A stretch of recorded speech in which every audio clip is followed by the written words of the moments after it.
Raimundo. Alô, bom dia. Tabosa? Opa, bom dia, amigo. Você fala com quem? É o Paulo Tabosa. Paulo. Paulo, é o Paulo, do São Raimundo. São Raimundo. Tabosa, eu queria passar em primeira mão. Isso aqui é algo para se estudar e abrir até uma CPI. A Manaus Energia, ela lucra até em queda de pico. No momento em que ela falta energia e chega, o contador ele dá mais de 3 giros. Ou seja, há uma sobrecarga no sistema, ela lucra até quando falta energia. O que acontece? O consumidor ele pode observar o contador dele. Se ele não desligar a chave geral, o que vai acontecer na hora que falta energia? Na hora que ela chega, o contador ele dá 3 ou 4 giros. Isso aí é alvo para se estudar.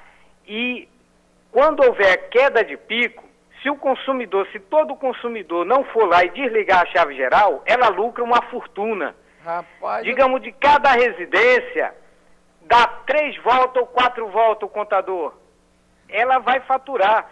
Centavo de cada um vai dar milhões, vai dar milhares. Está extorquindo, está assaltando a população. Essa é a grande verdade. Isso aí é um presta um assalto. serviço Ela de péssima qualidade. Até na queda, na falta de energia, ela ganha. Porque na hora que a energia volta, Tabosa, ela volta com intensidade e todo mundo não desligou a chave geral.